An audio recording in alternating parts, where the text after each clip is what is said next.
사도행전 13장에서 또 14장에서 우리는 바울과 바나바의 1차 선교 여행을 따라가고 있습니다. 수리아 안디옥에서 출발하여 구브로 섬을 거쳐서 또 밤빌리아의 버가에 도착하였고 더 위로 올라가서 비시디아 안디옥에 이르렀습니다. 거기서 바울은 두 번의 안식일에 걸쳐서 설교를 하였고 그때 유대인들과 또 유대에 입교한 사람들 그리고 많은 이방인들이 믿게 되었습니다. 그러자 시기가 가득한 유대인들은 그 성의 사람들을 선동하여서 그들을 쫓아내어서 그들은 이제 다음 성인 이고니온으로 갔습니다. 거기서도 유대와 헬라의 많은 무리가 믿게 되었지만 박해자들이 두 사도를 돌로 치려고 하여서 그들은 다시 루스드라로 갔습니다. 거기서 나면서 걷지 못하는 사람이 걷는 기적이 일어나면서 두 사도를 신으로까지 받들어 제사하려고 하였습니다. 이것이 어제까지 있었던 1차 선교 여행 여정인데요. 그런데 바로 이곳에서 바울은 심각한 그러한 생명의 위험을 맞게 됩니다. 복음을 전하러 가는 곳마다 유대인과 많은 이방인들이 그렇게 주께로 돌아오는 역사들이 일어난 만큼 그에 따라서 박해도 점점 심하여졌습니다. 오늘 말씀은 이곳 루스드라에서부터 또 다시 수리아 안디옥으로 돌아가 1차 선교 여행을 마치는 그러한 여정을 다루고 있습니다. 여기서 우리는 두 사도가 복음 전도의 사명을 감당할 때 성령님께서 어떻게 그들과 함께 하시며 인도하셨는지, 그리고 1차 선교 여행의 마지막 그러한 모습을 통해서 배우는 교훈은 무엇인지 함께 알아보고자 합니다. 첫 번째로 성령님은 예수님의 증인으로 살도록 우리에게 능력을 주십니다. 1차 선교 여행은 성령님의 인도하심으로 바울과 바나바를 보냄으로 시작이 되었습니다. 성령님께서 그들을 보내셨고 또한 그들을 인도하셨습니다. 그런데 오늘 말씀의 시작을 보면 바울은 죽음의 지경에 이르게 됩니다. 19절 말씀 보시면 유대인들이 안디옥과 이고니온에서 와서 무리를 충동하니 그들이 돌로 바울을 쳐서 죽은 줄로 알고 시외로 끌어내치니라. 바울과 바나바를 죽이기 위해서 비시디아 안디옥과 이고니온에서부터 유대인들이 쫓아서 루스드라로 왔습니다. 그들은 자기의 성에서 그들을 쫓아내는데 만족하지 못하였습니다. 비시디아 안디옥에서 루스드라까지는 약 160km의 먼 거리입니다. 그리고 또한 40km 정도 떨어진 이고니온에서도 유대인들이 함께 왔습니다. 그리하여 어제까지 바울과 바나바를 신이라고 숭배하려던 그 루스드라 사람들을 충동하여서 그들은 함께 바울에게 돌을 던졌습니다. 그들이 죽은 줄로 생각할 정도로 처참한 상태가 된 바울은 성 밖으로 끌려져 내쳐졌습니다. 여러분은 이런 모습을 보시면 어떤 생각이 드십니까? 네, 복음을 전하는 건 정말 어려운 일이구나. 나는 그렇게 바울처럼 생명을 다해 복음을 전할 만큼 용기가 없는데, 그런데 하나님이 나를 진짜 불러서 이런 위험한 것에 보내면 어떡할까라는 그러한 걱정까지 하기도 합니다. 그런데 그렇게 우리 자신을 돌아보면 복음 전하는 일이 정말 감당하기 어려운 일인 것 같습니다. 그런데 여기서 오늘 말씀을 보면 끝난 게 아닙니다. 여기까지 인도하신 성령님께서 바울을 통해서 놀라운 기적을 보여주십니다. 바로 바울을 일으켜 주십니다. 20절 말씀을 보면 성 밖으로 끌려 나온 바울 곁으로 제자들이 둘러섰을 때 바울이 일어났습니다.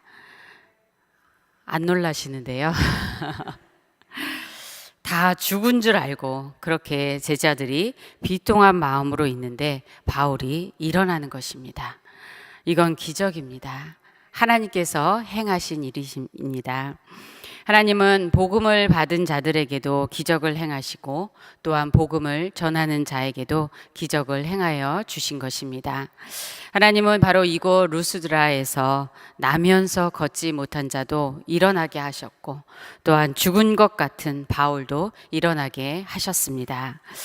특별히 여기 20절에서 일어나다라는 단어 그 원어를 보면 누워있는 데서 일어나는 것뿐만 아니라 죽음으로부터 일어나는 것에도 사용되는 그러한 말입니다. 바로 예수님을 하나님이 살리신 것, 그 부활하심에 사용된 말과 같습니다.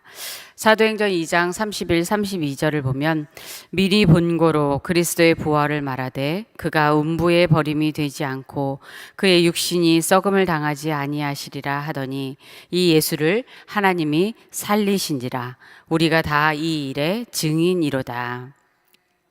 부활하신 주님께서 그 능력으로 바울을 일으켜 주신 줄 믿습니다. 그 부활하신 주님께서 지금 우리의 삶에도 그러한 권능으로 함께 하시는 줄 믿습니다. 바울은 이 돌로 맞은 것과 또 여러 죽음의 위험에 처했던 경험을 고린도후서 11장에 말하고 있는데요. 특별히 11장 23절에서 27절을 보면 내가 수고를 넘치도록 하고 옥에 갇히기도 더 많이 하고 매도 수없이 맞고 여러 번 죽을 뻔하였으니 유대인들에게 40에서 하나감한 매를 5번 맞았으며 3번 태장으로 맞고 1번 돌로 맞고 여기에서 1번 돌로 맞고가 바로 이 루스드라에서의 경험을 말하는데요.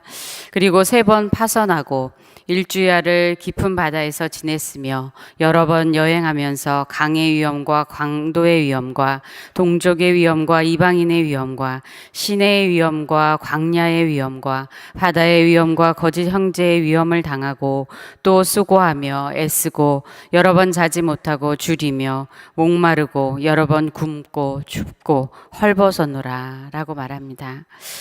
이러한 바울을 보면 옥에 가두면 갇히고 때리면 맞고 또 줄이고 헐벗으며 연약하게 고난 당하는 모습을 우리는 보게 됩니다. 이는 어린 양 되신 예수님께서 자기 생명을 많은 사람의 대속물로 드리면서 십자가의 고난을 겪으신 것처럼 그 예수님을 본받고 또 그 예수님과 함께 고난받는 그러한 모습입니다. 그런데 그 고난들 가운데서 부활하신 주님께서 바로 그 고난을 당하는 바울과 함께 하시는 것입니다. 바로 그 주님께서 생명의 능력으로 부활의 능력으로 바울을 다시 일으키시며 함께 하셨습니다. 또한 성령님께서 바울로 하여금 예수 그리스도의 증인의 사명을 감당하도록 권능으로 붙잡아 주시며 그를 인도하신 것을 우리는 볼 수 있습니다. 그러므로 바울은 그러한 위험에서 건지시고 죽음에서도 살리시는 그러한 하나님을 경험하였기 때문에 고난 가운데 온전히 하나님만 의지하라고 그렇게 우리에게 말합니다.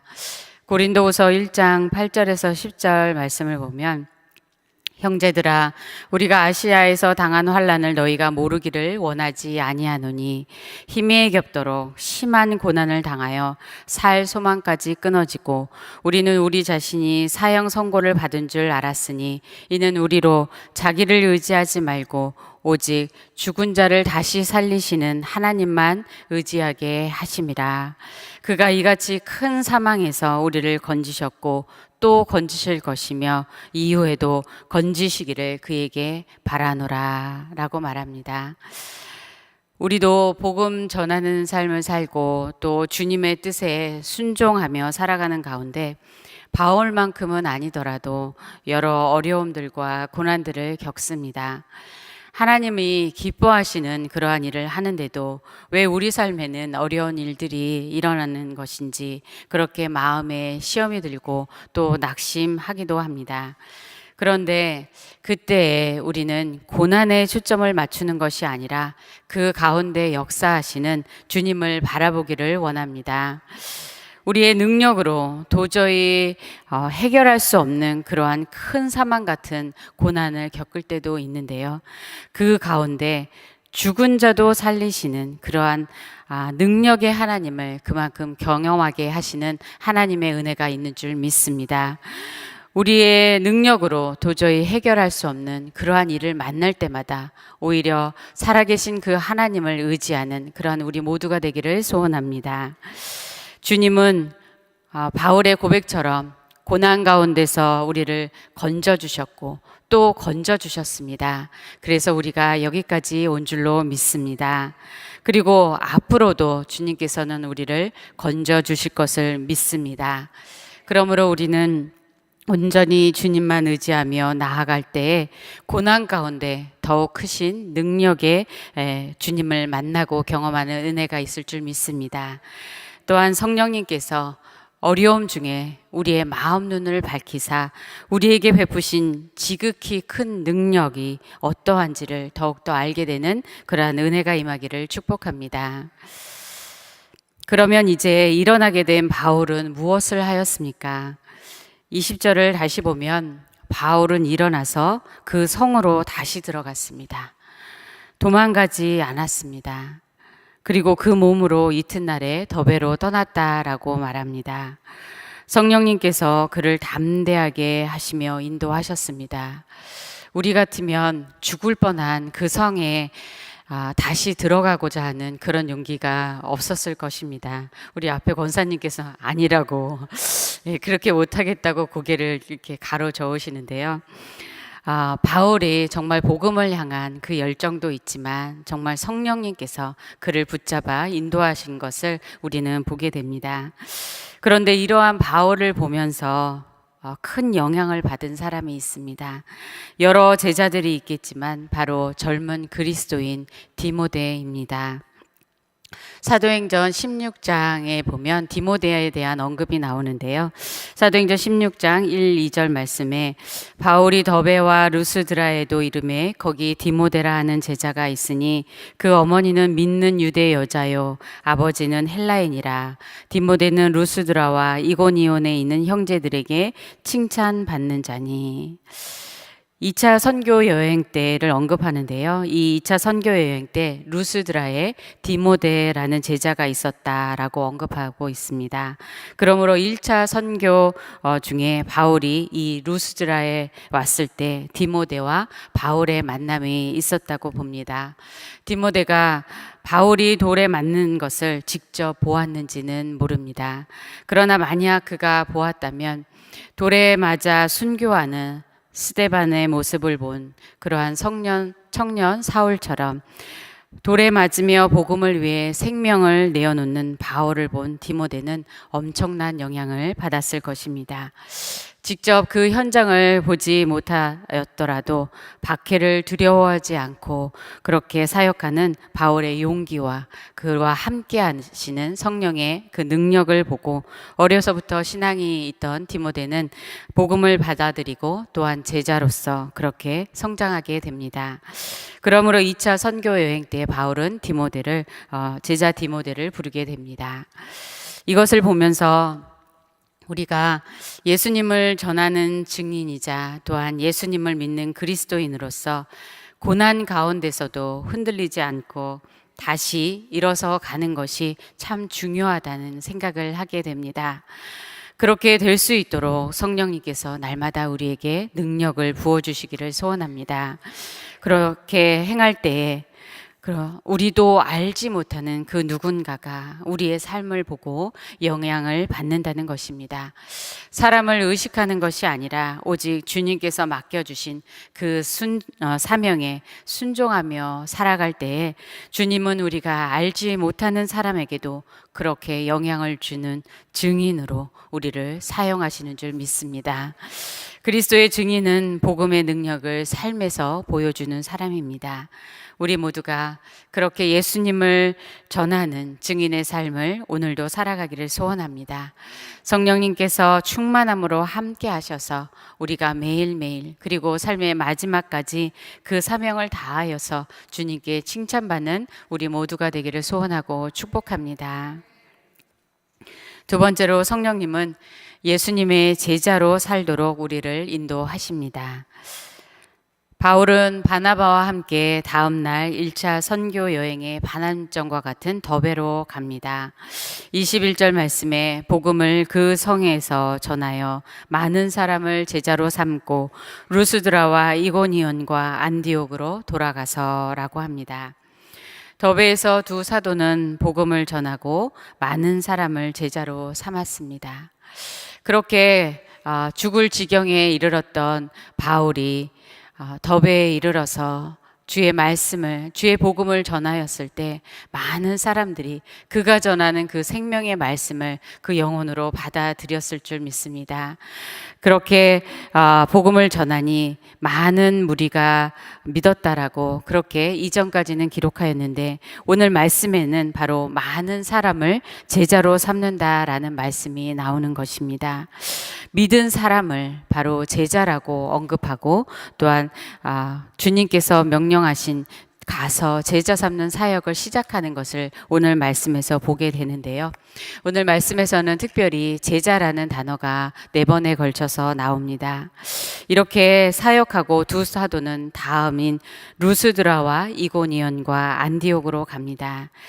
지도상으로 보면 더베에서 남동쪽으로 있는 그 다소로 가서 수리아 안디옥으로 쉽게 돌아갈 수 있었습니다. 그런데 그들은 왔던 곳을 다시 방문하면서 거꾸로 돌아갑니다. 우리가 지금까지 보았던 것처럼 이 루스드라와 이고니온과 안디옥은 박해를 심하게 그렇게 받았던 곳인데요. 그들이 돌아간 이유는 무엇입니까? 바로 주를 믿는 자들을 제자로 삼기 위해서입니다. 바울은 또다시 생명을 걸고 그들을 방문하였습니다. 22절에서 23절 말씀 보시면 제자들의 마음을 굳게 하여 이 믿음에 머물러 있으라 권하고, 또 우리가 하나님의 나라에 들어가려면 많은 환난을 겪어야 할 것이라 하고, 각 교회에서 장로들을 택하여 금식 기도하며 그들이 믿는 주께 그들을 위탁하고 라고 말씀합니다. 바울은 복음을 전하여 예수님을 믿은 사람들을 제자로 또 훈련하는 일을 하였습니다. 그렇게 양육하였는데요. 양육이란 구원받은 하나님의 자녀가 성장하도록 보호하고 가르치고 훈련하는 것입니다. 바울은 제자들에게 먼저 마음을 강하게 굳게 하라고 하였습니다. 예수님도 십자가 고난 전에 제자들에게 요한복음 16장 33절을 보면 세상에서는 너희가 환난을 당하나 담대하라, 내가 세상을 이겨노라 라고 말씀하셨습니다. 예수님이 제자들에게 환난을 당할 것이라고 하신 것처럼 바울도 제자들에게 하나님 나라에 들어가려면 많은 환난을 겪을 것이라고 그렇게 같은 단어를 사용하여서 말합니다. 그리고 담대하라고 말씀하셨던 예수님처럼 바울은 마음을 강하게 하라고 그렇게 제자들에게 말합니다. 담대할 수 있는 것은 예수님이 세상을 이미 이기셨기 때문입니다. 예수님이 이미 승리하셨기 때문인 줄 믿습니다. 그러므로 믿음에 머물러 있으라고 그들에게 권면합니다. 여기서 머물라는 것은 왔다 갔다 그렇게 하는 것이 아니라 믿음의 마음을, 믿음의 그 자리를 계속 지키라는 것입니다. 박해 속에서 믿음은 더욱 깊어지고 또한 견고하게 뿌리 내리는 게 되는 줄 믿습니다. 이렇게 바울은 예수님의 고난에 자신이 동참할 뿐만 아니라 제자들도 그 고난에 동참할 것에 대해서 가르쳤습니다. 그리고 많은 환난을 겪지만 결국 들어가게 되는 하나님 나라를 바라보면서 소망을 갖게 하였습니다. 그리고 다음으로는 교회의 공동체를 세우는 일을 하였습니다. 금식하고 기도하면서 각 교회의 장로들을 세웠습니다. 지도자들을 세워서 성도를 격려하고 믿음을 지키도록 그렇게 섬기게 하였던 것입니다. 그리하여서 새롭게 그렇게 믿는 자들도 교회 공동체 안에서 성장하도록 도와올 수 있게 되었습니다. 바울이 이렇게 제자들을 가르치고 세워서 그 제자들이 또한 새로운 그리스도인들을 또 양육하고 제자 삼는 사역을 할 수 있도록 그렇게 바울은 교회들을 섬긴 것입니다. 마지막으로 바울은 23절 말씀처럼 그들이 믿는 주님께 그들을 위탁하였습니다. 바울이 제자들을 다시 방문하면서 이렇게 수고하였지만 교회가 모든 환난을 견디고 믿음 안에서 자라게 하시는 것은 오직 주님께서 하시는 일인 줄 믿습니다. 교회는 예수님께 속한 것이며 교회의 주인은 예수님이시기 때문이죠. 그렇게 주님께 맡기면서 바울은 그곳을 떠납니다. 그리고 2차 선교 여행 때 다시 이곳을 방문합니다.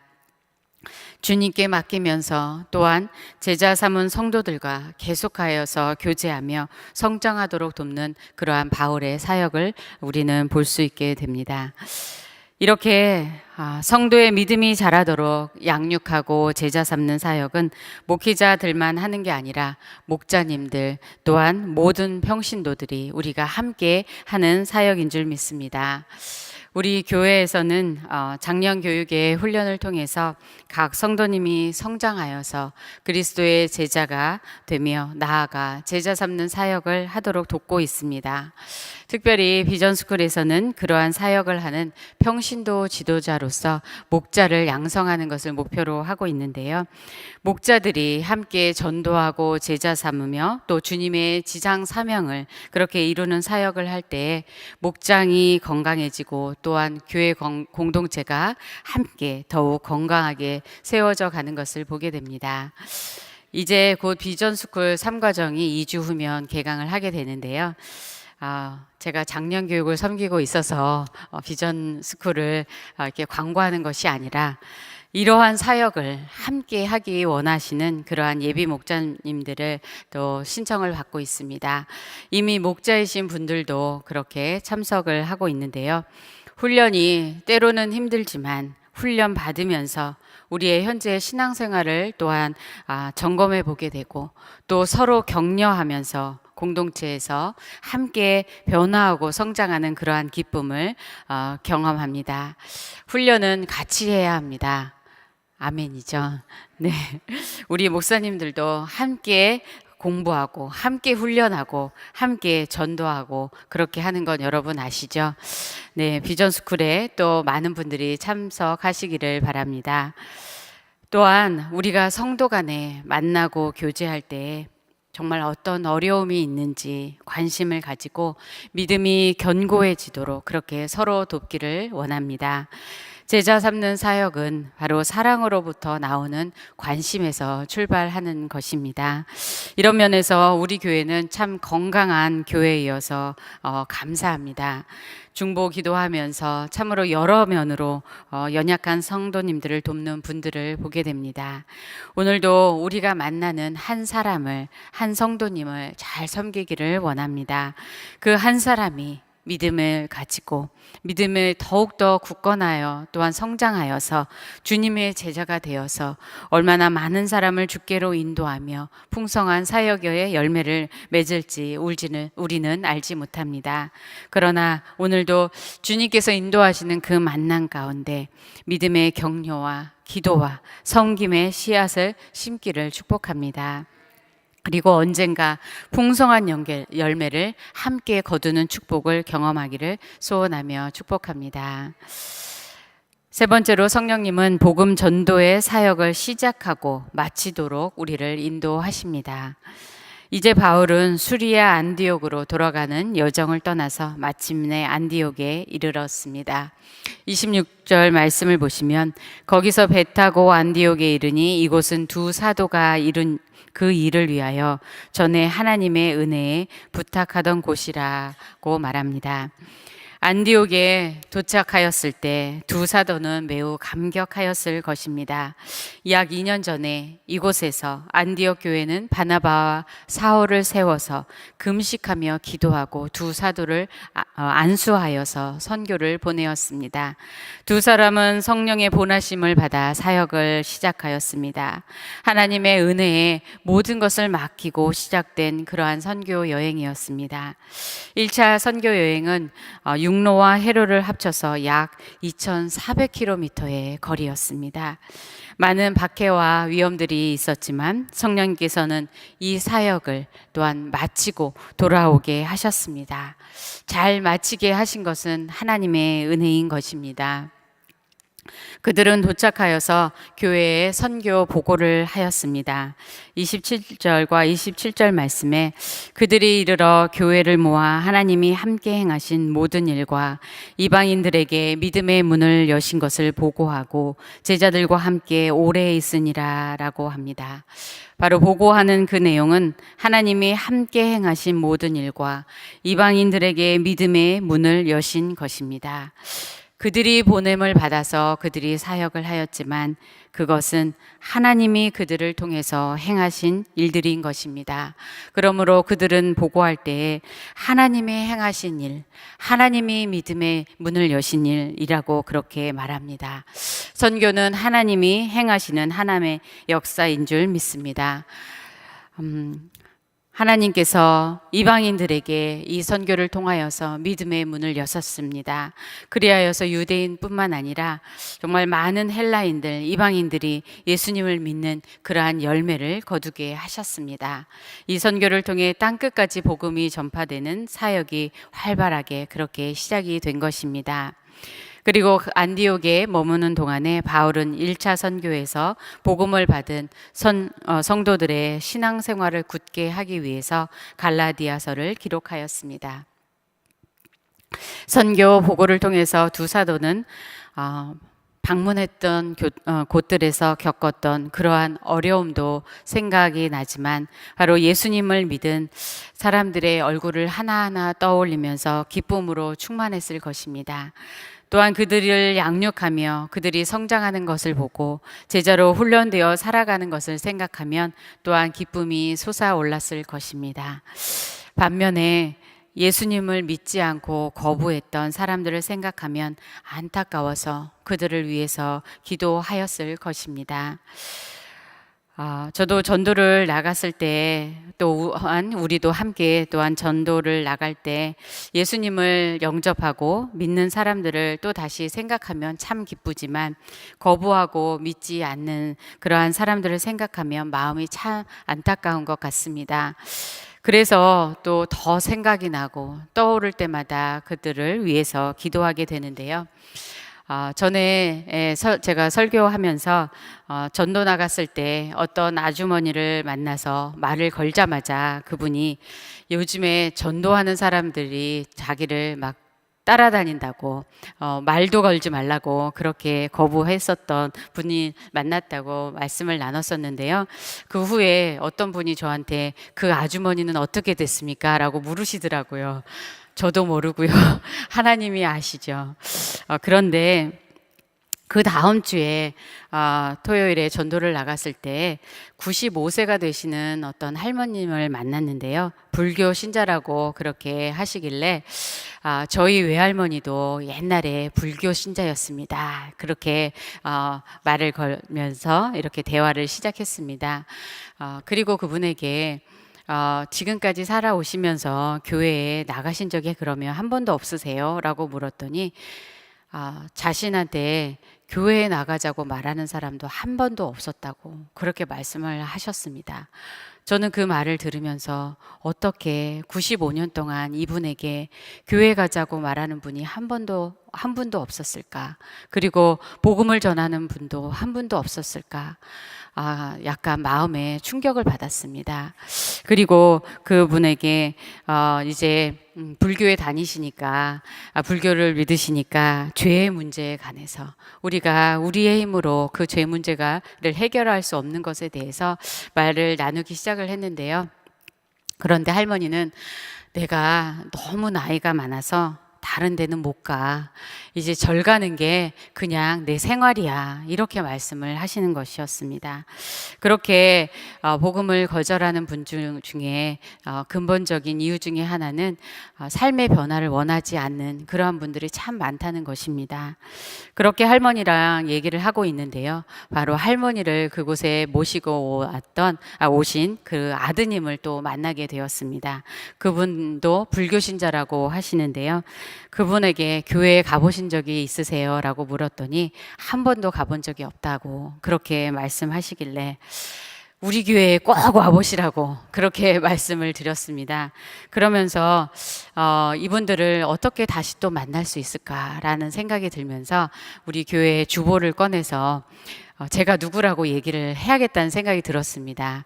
저를 밝히고 그리고 전화번호를 받으려고 그래서 교회를 주보를 꺼내서 뒷면에 이제 이렇게 저희 담임 목사님이 계시고요. 제가 이 교회의 부목사 중에 이 이름이 접니다. 이렇게 말을 했습니다. 그랬더니 그분이 저를 보면서 그러면 아직 목사님이 아니신가 봐요. 이러시는 거예요. 그래서 무슨 말인가 했더니 그 부목사를 안일부, 아직 목사가 아닌 사람으로 그렇게 전혀 모르시는 것이었습니다. 그래서 제가 목사이긴 한데요. 네, 그러면서 제 이름을 알려드리고 제 전화번호를 그냥 드렸습니다. 그리고 제가 전화번호를 드렸으니까 선생님도 저한테 전화번호를 주세요.